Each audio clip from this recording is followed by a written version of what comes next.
Executive Board of Domestic Terrorist Organization, Antifa. That's our primary concern right now.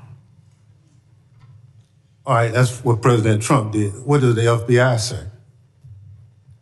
We share the same view. When you look at the data right now, you look at the domestic terrorist threat that we're facing. Right now, what I see from my position is that's the most immediate violent threat that we're facing on the domestic side. So where is Antifa headquartered? What we're doing right now with the organization. Where in the United States does Antifa exist? Yeah. If it's a terrorist organization and you've identified it as number one. We are building out the infrastructure right now. So what does that mean? We're trying to get the information. You say Antifa is a terrorist organization. Tell us as a committee, how did you come to that? Where do they exist? How many members do they have in the United States as of right now? Well, that's very fluid. It's ongoing for us to understand that. The same, no different than Al Qaeda and ISIS. No, I don't want you. I'll ask one question, sir. I just want you to tell us. If you said Antifa is the number one domestic terrorist organization operating in the United States, I just need to know where they are, how many people. I don't want a name. I don't want anything like that. Just how many people have you identified with the FBI that Antifa is made of? Well, the investigations are active. Sir, you wouldn't come to this committee and say something you can't prove. I know. I know you wouldn't do that. But you did. I'm starting to think that all this talk about Antifa might not actually be on the level. And look, as if the operations director of the FBI's National Security Branch's answer here didn't already make it obvious enough, Trump's Justice Department is clearly looking for some straw man here so that A, they can distract away from right-wing groups like the Proud Boys that do exist, and B, so that they can continue to wallow in victimhood and pretend that they're under constant assault, both of which are top priorities of today's Republican Party. So as not to bury the lead here, while Trump administration officials play make-believe that Antifa is the biggest threat to national security facing this country, it's not even a real group. There is no leadership, no meetings, no dues, no structure, and as Glasheen clearly recognizes now, no headquarters. So it's not only not organized, it's not even close to anything resembling an organization. All it is an ideology. You may not like that ideology, and that's your prerogative, but it's just an ideology. One that stands for anti-fascist and, not for nothing, but when you're against the anti-fascists, it's pretty clear what that makes you. In fact, in this same hearing, Glasheen was asked about exactly the point that I made earlier, about the Proud Boys and whether that actual extremist group is still a priority for this administration, and his answer here is pretty telling. Mr. Glasheen, are you familiar with the Proud Boys? I'm familiar with the name, yeah, Proud Boys. Okay. Does the FBI still designate the Proud Boys as an extremist organization? They did in 2018 in President Trump's first term.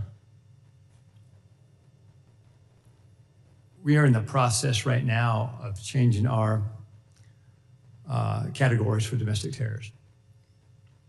So they're no longer designated as an extremist organization. The FBI designated them an extremist organization in 2018. Has that changed? I'm not aware that they did that. It's all over the media, sir. It's widely reported. Can you get back to me on that? Sure will. All right, thank you.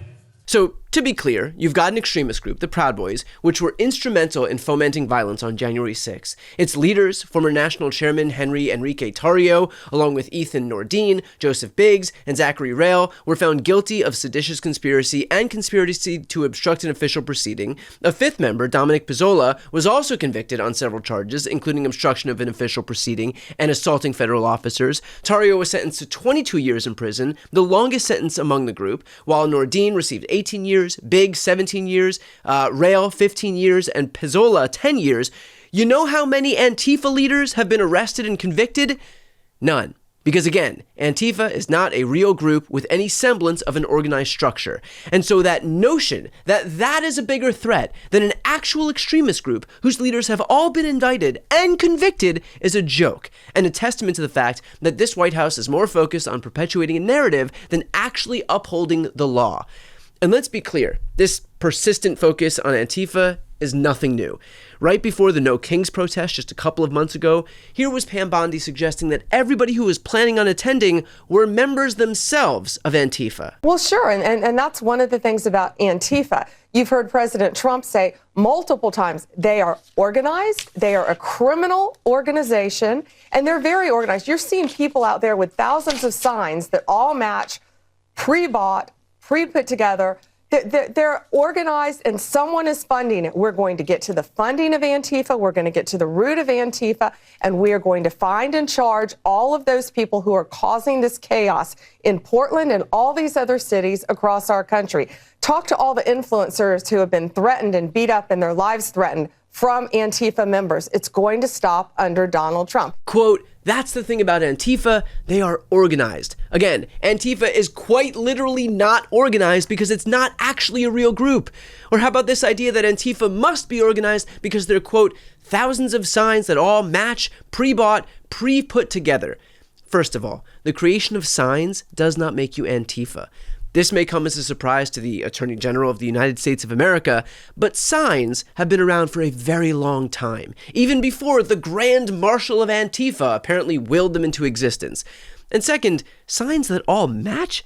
Have you seen any photos from any of these protests? The whole point is that there are thousands and thousands and thousands of different signs, none of which match. Like, for example, you'll have one sign that says Trump is Putin's pocket pussy, another that says fascists can oligargle these nuts, and finally, the quite succinct Trump is a cunt.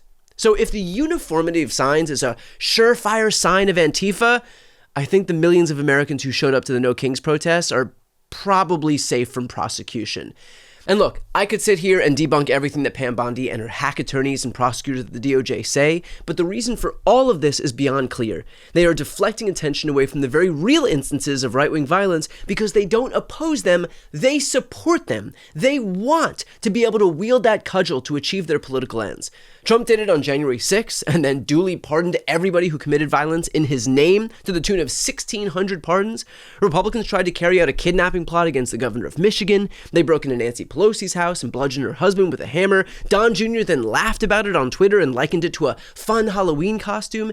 And right now, Indiana Republicans are the targets of threats, intimidation, swatting, and more at the hands of MAGA Republicans who want them to vote for new maps gerrymandering the state fully for their party. I mean, hell, even Marjorie Taylor Greene, the darling of MAGA, lamented the use of violence at the hands of Donald Trump and his followers. After President Trump called me a traitor, I got a pipe bomb threat on my house, and then I got several direct death threats on my son. On your son? On my son. You say the president put your life in danger. You blame him. You say he fueled a hotbed of threats against me, and that you blame him for the threats against your son. The subject line for the direct death threats on my son was his words, Marjorie Traitor Greene. Those are death threats directly fueled by President Trump. I told him, I told J.D. Vance, I told them all, sent those directly to them.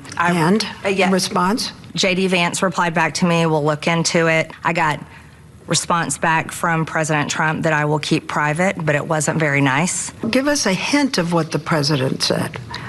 It was extremely unkind. Of course he was unkind, because again, he doesn't regret the violence, he wants it. It is his tool to wield, and he intends to keep using it. And if that means that he'll send his goons in front of Congress to run cover for him so that he can do exactly that more and more and more, clearly he has no problem doing it. Before you go, if you enjoyed this content and you want to see more and support independent media, please subscribe to this channel. The subscribe button will be right here on the screen. But second, the reality is that we are now in a political environment where this administration can lean on any of the social media platforms to suppress certain voices if they don't like critical coverage. That means my longevity here is in the hands of a few tech billionaires who are already making it clear that they are willing to cater to this administration. To that end, signing up for my newsletter is a way for me to reach you directly if that ever becomes necessary. I'll put the link right here on the screen as well, so please sign up. It's free, but there's also an option to do a paid subscription if you'd like to support me and my team. I really appreciate it. Thanks so much for watching.